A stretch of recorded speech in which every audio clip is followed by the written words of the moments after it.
When everyone else had gone, I thought the night was over. But she stayed, quiet, steady, and closer than I ever expected. And when her hand found mine, I realized some moments aren't meant to be forgotten. The evening had been full, the kind of gathering that begins with laughter spilling into the kitchen and ends with half-empty plates stacked carelessly on the counter. I had spent most of it drifting from conversation to conversation, nodding, smiling, keeping up with the rhythm of small talk. But now, as the front door opened and closed for the final time, the noise faded into silence. Each goodbye seemed to carry a little warmth out with it, leaving the house quieter, emptier. The living room looked different without all the voices filling it. The golden lamplight caught the edges of the wine glasses left on the coffee table, the faint scent of coffee still lingering in the air like a memory that didn't want to leave. A few cushions sat scattered, one slipping off the sofa as if abandoned mid-conversation. I stood there, hands shoved into my pockets, listening to the muted tick of the clock on the wall. That's when I noticed she hadn't left. My stepmother. She was moving quietly through the room, folding a blanket someone had left tossed over the arm of the couch. She looked tired, but in a soft way, her movements unhurried, her face touched by the warm glow of the lamp. There was a grace about her, the kind that made it impossible not to notice how she carried herself, even in these small domestic gestures. I watched her for a moment longer than I should have, not because I meant to, but because something about her presence pulled at me. Everyone else had gone, yet she lingered. The space between us felt suddenly sharper, heavier, as though the house itself was holding its breath. Loneliness pressed at me in that quiet. It was the same feeling I always got after gatherings, when laughter disappeared and I was left with the silence. I wondered if she stayed because she felt it too, or if she simply hadn't realized yet how the emptiness crept in when the last door shut. Her eyes flicked up then, just briefly, catching mine. A small smile touched her lips, not forced, not polite, but something gentler. And for a fleeting second, I thought I saw in her expression the same awareness I felt, that we were the only ones left, and that the night wasn't quite ready to let us part. The sound of dishes clinking faintly in the kitchen echoed, then faded again, leaving just the two of us in the amber-lit room. I shifted on my feet, unsure of what to do, but I couldn't shake the thought, she hadn't left, and that meant something. Even if I didn't know what, not yet. The house had settled into that deep quiet that only comes after a long night. The laughter was gone, the footsteps had faded, and the front door hadn't opened in some time. For a moment, I thought she might slip out too, follow the others into the cool night air. But she didn't. She stayed. I sat on the edge of the sofa, elbows resting loosely on my knees, pretending to study the half-empty glass of water in my hand.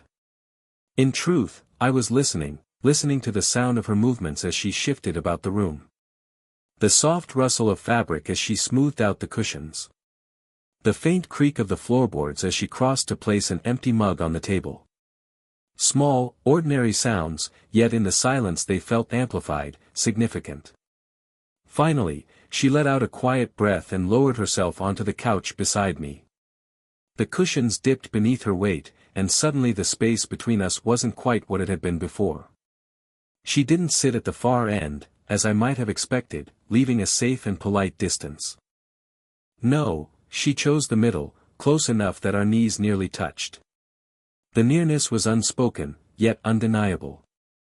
I tried not to look directly at her, but it was impossible not to feel her presence. The warmth radiating from her side. The faint trace of her perfume, something subtle, like jasmine and clean linen, threading itself into the air between us. I became acutely aware of my own body, the way my shoulders tensed, the way my pulse picked up just slightly at the realization that she was choosing to sit this close. She didn't speak right away. Instead, she let the silence stretch, as though giving me space to decide what it meant. My mind kept searching for reasons, maybe she was just tired, maybe it was coincidence, but beneath those thoughts was a quieter truth. I felt comforted by her presence. Comforted, and at the same time unsettled, because comfort shouldn't make the air feel this charged. I shifted slightly, and in that small movement, the sleeve of my shirt brushed against her arm. It was nothing, really, barely a touch, but it felt like a spark nonetheless. I caught her glance then, her eyes soft and unreadable in the lamplight. She didn't move away. If anything, her posture relaxed, leaning back into the couch as though to settle in, as though she had chosen to be here, with me, in this moment that everyone else had left behind. And I realized then, she wasn't staying by accident. She had decided to remain when she could have walked away. The silence, the closeness, the lingering, it all meant something, even if neither of us had yet found the words for it. The quiet stretched between us, thick but not uncomfortable. It was the kind of silence that made every small sound feel sharper, the faint ticking of the clock on the wall, the hum of the refrigerator in the kitchen, the slow inhale and exhale of our breathing. I could feel her eyes on me, though she didn't push, didn't ask. She simply waited, as if she knew I had something inside me that needed space to come out. I cleared my throat, unsure where to begin. It always feels strange, after nights like this, I admitted softly, not daring to look at her just yet. My gaze was fixed on the half-folded blanket across the arm of the sofa. Everyone leaves, and it's quiet. Too quiet. Like the room forgets I was ever part of the noise. Saying it aloud surprised me. I hadn't planned to. Those words had lived inside me for years, tucked away, the kind of thoughts you don't share at family gatherings. But now, here in the golden glow of a lamp, with her sitting so close I could feel the warmth of her body, the words slipped free almost without permission. She didn't respond right away. Instead, she let the silence hold, her presence steady, almost protective. When she did speak, her voice was low, warm, and careful. "I know what you mean," she said, tilting her head slightly so her gaze met mine. "The noise fades, and suddenly you're left with a kind of emptiness. As though something important went missing." Her words surprised me with their closeness to my own feelings. I glanced at her, and for the first time, I didn't look away. There was something in her expression, gentleness, yes, but also understanding, as though she had been waiting for me to say this, waiting for a reason to meet me in this space between us. Her hand moved then, slowly, deliberately. She rested it lightly on my forearm, just above the wrist. The touch was not heavy, not demanding. It was soft, steady, enough to anchor me without overwhelming. The warmth of her palm seeped through the fabric of my shirt, calming and unsettling all at once. "I felt that emptiness too," she added, her thumb brushing ever so slightly along the fabric, an absent-minded gesture that made my breath catch. "Sometimes I think we all do. But it takes courage to say it out loud." Her touch lingered, and in that small connection, I felt both seen and exposed. My heart beat faster, though neither of us moved to break the moment. For the first time all evening, I didn't feel forgotten. I felt held, even if only by the quiet weight of her hand and the truth we had just shared. Her hand remained on my arm, gentle and steady, and though it was such a small gesture, it felt like the air in the room had shifted. The silence between us was no longer empty, it was alive, carrying something unspoken that pressed against my chest like a weight I wasn't sure I was ready to name. I glanced down at her hand, still resting against my sleeve. I should have expected her to pull away by now, to laugh it off, to replace the gesture with something safer, something less intimate. But she didn't. Instead, her touch seemed to deepen, not by pressure but by intention. It was as though her presence had settled there, quietly claiming space, quietly offering comfort. Every nerve in my arm seemed to awaken beneath her palm. The warmth seeped through the fabric, spreading into me, softening the edges of the loneliness I'd admitted moments ago. I hadn't realized how much I needed to feel anchored until she gave me that without a single word. She didn't look away when I lifted my eyes to her. The lamplight caught the brown in her gaze, making it richer, softer, as if the room itself wanted me to see her more clearly. For a long breath, neither of us spoke. My heart beat so loudly I was sure she could hear it, but she only sat there, her thumb brushing once, just once, across the fabric of my sleeve. The gesture was small, almost absent-minded, but it sent a shiver up my arm. I couldn't tell if she meant it as reassurance or if something deeper lingered in the movement. Either way, I didn't move. I couldn't. The weight of her hand was both comfort and question, daring me to acknowledge what simmered between us. The clock ticked softly in the corner, a reminder that time was still moving even if it felt suspended here. My breathing slowed, my body leaning ever so slightly closer to hers without thought. I could feel the heat radiating off her, the closeness stirring a kind of tension that wasn't uncomfortable, just unfamiliar, and achingly tender. She exhaled then, not a sigh, but something quieter, as if she too was aware of what was happening and didn't want to disturb it. When she finally spoke, her voice carried a hushed certainty. "You don't have to carry it all alone," she murmured, her hand still refusing to let go. And in that moment, her lingering touch said more than any words could. It was not an accident. It was a choice, hers, and perhaps mine too, if I allowed myself to accept it. Her hand was still in place, warm against my arm, when her expression shifted, just slightly, but enough for me to notice. The quiet curve of her lips softened into something more vulnerable, and her eyes, which had been steady on mine, seemed to hesitate. For the first time all evening, I saw a flicker of uncertainty there, as if she was debating whether to let me see a part of her usually kept hidden. She drew in a slow breath, her thumb brushing once more across the fabric of my sleeve, before she spoke. "You're not the only one who feels that way," she murmured, her voice low, careful. "Sometimes I feel like I don't fit either. Not completely. Not with them, not even with myself, if I'm honest." Her admission hung in the air, fragile but powerful. I turned slightly toward her, instinctively wanting to understand. "You." The word slipped out before I could stop it, my tone carrying both surprise and something gentler, something protective. She smiled faintly, though it didn't quite reach her eyes. "I'm expected to be strong. To always know my place, to never let anyone see doubt. But the truth is," she paused, searching for the right words, and I realized how rare it must be for her to let herself stumble, even here, even now. "The truth is I feel caught between roles. Too young to be seen as what they think I should be, too old to still be figuring it out. So I smile, and I stay busy, and I hope no one notices."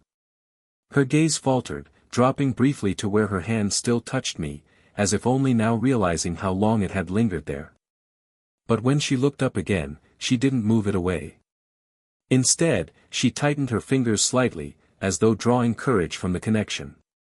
Something in me ached at her words, at the quiet honesty she was offering me. I wanted to say the perfect thing, to reassure her, to tell her she didn't have to carry that weight alone. Instead, I found myself reaching for her hand, covering it gently with mine. The gesture felt natural, instinctive, as though my body knew before my mind did that this was the answer she needed. Our fingers slid together easily, and the contact made my chest tighten. She inhaled softly, not in shock but in recognition, as though she'd been waiting for me to meet her halfway. Her eyes shimmered under the lamplight, not from sadness but from the relief of being seen. For a long, quiet moment, we simply sat there, hand in hand, two people bound not by circumstance but by the truth neither of us could keep buried anymore. The age, the roles, the expectations, they all seemed smaller compared to this, the simple, undeniable connection we had just confessed without saying it outright. Her fingers remained entwined with mine, and I realized she wasn't letting go. Not even when the natural pauses came, those small moments where it would have made sense to shift, to pull back, to return to the safe distance we'd always known. Instead, her hand stayed in mine, steady, warm, and deliberate. The weight of that choice wasn't lost on me. Every second she held on felt like a quiet declaration, something neither of us had dared to put into words. I could feel the softness of her palm pressed against mine, her skin warm, her grip neither tight nor loose, just right, like she wanted me to feel her presence without question. Our conversation drifted, not about the heavy things anymore, but about small details, the gathering earlier, a cousin's silly joke, the memory of a summer trip years ago. Yet even as our words lightened, her hand never slipped from mine. Each time I glanced down at the connection, my chest tightened with something I couldn't quite name, something both fragile and strong. Every now and then, her thumb moved in small, unconscious circles across my knuckle. The gesture was so subtle, so natural, it almost felt as though she didn't realize she was doing it. But I felt it, every trace, every careful brush, and it sent a quiet rush through me each time. It wasn't bold, it wasn't reckless. It was tender, patient, and full of meaning. The lamp cast its soft glow around us, wrapping the room in gold. Her profile looked serene in that light, the faintest smile touching her lips as she listened to me. And though she didn't say it outright, I could sense it, she wanted me to know I wasn't alone. She wanted me to feel that, here and now, I was chosen. At one point, I shifted slightly, adjusting my posture, testing whether she would let go if I moved. She didn't. Instead, her hand tightened, just for a second, as if to reassure me she was still there. My heart thudded in response, a slow, heavy rhythm that filled the silence between us. I looked at her then, fully, openly. Her eyes lifted to meet mine, and something passed between us, unspoken, undeniable. Neither of us said it, but her hand, warm and constant in mine, spoke louder than any words could. She had stayed after everyone left. She had reached for me, and she had not let go. And I knew, in that stillness, that letting go was the last thing either of us wanted. The night had grown late, though neither of us seemed eager to acknowledge it. The house was wrapped in stillness, that soft, waiting kind of silence where even the air feels reluctant to stir. Her hand was still in mine, our fingers resting together as naturally as if they had always belonged that way. Eventually, she shifted, just slightly. I thought she might finally release me, but she didn't. Instead, she leaned back against the sofa cushion, her shoulders easing, as though she had made peace with this closeness. The lamp beside us cast her in warm light, softening the lines of her face, turning her hair into a quiet halo of gold. I found myself memorizing her expression, gentle, unguarded, almost tender. We spoke less and less, words replaced by comfortable silences. I felt her hand give mine a slow, reassuring squeeze every so often, as if to remind me she was still there. Those small squeezes carried more meaning than I could explain. They told me she understood. They told me she had chosen to remain in this moment, even though she could have stood up and walked away long ago. At last, she stirred, glancing toward the clock on the wall. A faint smile curved her lips, touched with fatigue. "It's late," she said softly, though her voice didn't carry the tone of someone eager to leave. It was more like she was reminding herself of the fact, as if duty and reality were tapping at the edges of our little world. I nodded, not trusting my voice. The thought of her leaving left a quiet ache in my chest, one I tried to hide but couldn't entirely mask. She must have seen it in my eyes, because instead of pulling her hand away, she lifted it slightly, drawing me with her as she rose to her feet. I stood as well, the closeness between us shifting but not breaking. She turned toward me then, hesitating for just a moment before leaning forward. The kiss she pressed to my temple was soft, barely more than a breath, yet it carried a weight that went deeper than any embrace. The faint scent of her hair brushed against me, the warmth of her lips lingering long after she drew back. When she finally released my hand, it was slow, reluctant, her fingers trailing against mine as if she wasn't quite ready either. She gave me one last look, a look that held promise, understanding, and something unspoken that I would carry long after the night was over. And as the door closed behind her, I knew the silence that followed wasn't the same as before. It wasn't empty anymore. It was full of the memory of her hand, her touch, and the simple truth that she had chosen to stay.